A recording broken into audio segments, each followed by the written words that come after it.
Beaucoup pensent qu'au lendemain d'un divorce, il est difficile de retrouver l'amour. Aussi, l'histoire d'amour entre Anastasia et Yannick va prouver le contraire. En effet, Anastasia, juriste de 36 ans, habitant à Naberezhny-Chelny, Russie, est une femme divorcée, à la recherche d'un homme simple, tendre et romantique. Yannick, quant à lui, a 44 ans et réside à Sorezin-du-Rhône. Divorcé également, ce directeur industriel, échaudé par les femmes françaises qu'il ne juge pas sérieuses, a voulu croire en quelque chose de différent, au-delà des frontières de l'Hexagone. Et il a eu bien raison.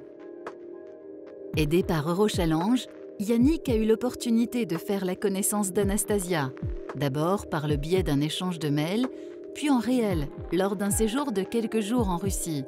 Là, la magie entre les deux célibataires a tout de suite opéré. Yannick craquant sur la féminité de sa belle, alors qu'Anastasia est séduite par le côté attentionné de son prince charmant. Quelques mois plus tard, c'est donc en France que les deux amoureux décident d'unir leur destin jusqu'à la fin de leur vie. Le mariage reste néanmoins seulement la première étape de cette nouvelle vie à deux, puisque le couple est désormais impatient d'accueillir le fils d'Anastasia dans sa maison. En attendant cette joyeuse arrivée, Yannick et Anastasia continuent de vivre d'intenses moments de bonheur et de découvrir la culture de l'autre.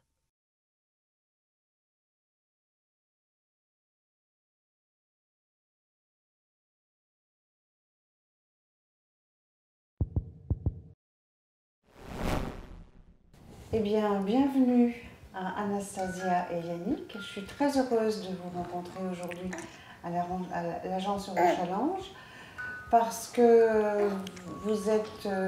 et puis Mathéo, il ne faut surtout pas oublier Mathéo parce que c'est un personnage très important, un beau bébé comme ça. Hein. Voilà. Il a 6 mois? Il a 6 mois, oui. Alors, Yannick, est-ce que vous vous souvenez dans quel état d'esprit vous étiez quand vous êtes venu vous inscrire à Eurochallenge au départ? Alors, oui, tout à fait. Après mon divorce, j'avais cherché à rencontrer, on va dire, des femmes françaises via notamment des sites internet. Oui. Et après une année à la recherche de l'âme sœur, voilà, je pense avoir fait le tour de la question et donc je trouvais que c'était pas facile de bâtir quelque chose avec, voilà, avec une femme française. Voilà, donc vous aviez cherché une année tout seul, Voilà, quand même, voilà. et puis au bout d'une année, vous vous êtes dit, il faut que je change de méthode. Je vais peut-être chercher autre chose, voilà, Ouais. tout à fait. Ouais. Et comment vous nous avez trouvés? Alors, je crois que c'était par Internet. Je vous ai trouvé par Internet, oui, tout à fait. Très bien. Et quand vous avez... comment ça s'est passé, la découverte d'Anastasia? Alors en fait, donc via Eurochallenge, j'avais donc reçu plusieurs lettres de jeunes femmes. Oui. Il y en avait certaines que j'avais sélectionnées. Ah, oui. Et en fait, c'est une lettre d'Anastasia que j'ai reçue avec la photo. Voilà. C'est-à-dire que c'est elle qui vous a choisi? C'est elle qui m'a choisi. Voilà, Voilà. au départ. Au départ. Très bien.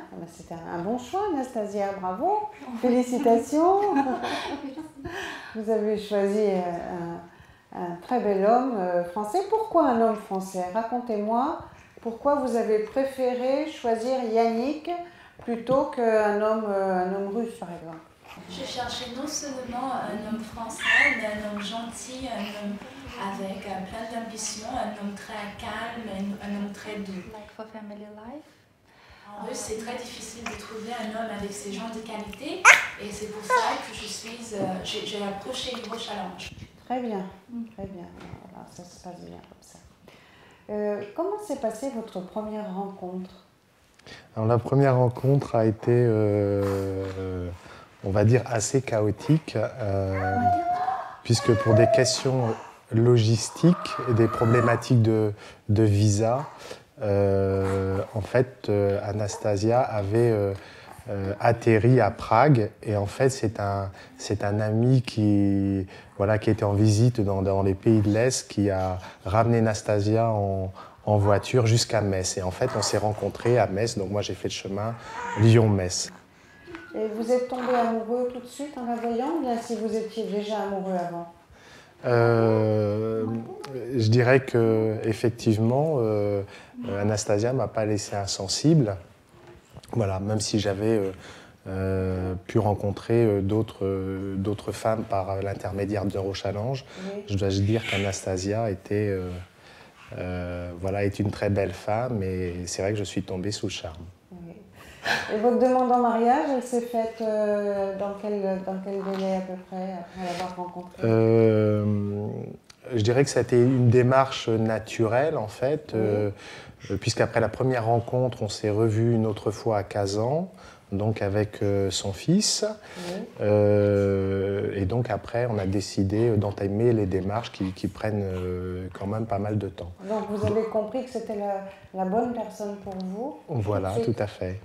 Oui. Et la différence de culture, donc Anastasia est de culture russe et vous, vous êtes de culture française. Comment ça se passe au niveau de la culture? Il y a une très très grosse différence de culture, très très grande différence de culture. Et il faut prendre du temps pour absorber tout cet écart. Donc il faut être assez ouvert d'esprit. Oui.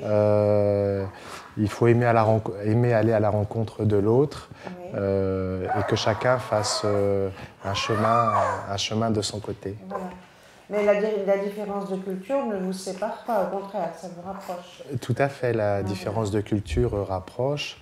Et personnellement, j'aime beaucoup aller, notamment en Russie, me ressourcer. C'est vrai que ça dépayse. C'est un pays où on voit qu'il y a beaucoup de choses à construire. Et en France et en Europe de l'Ouest, on a un monde qui est un peu plus formaté, à mon avis. Oui. Donc, c'est une grande bouffée d'oxygène quand je vais là-bas. Pour l'initiative personnelle, alors Voilà. que là-bas, tout reste à faire. Est-ce que vous voyez une différence, je pense que oui, entre les femmes françaises et les femmes russes, Yannick? Est-ce que ça vous a marqué? Ça vous a...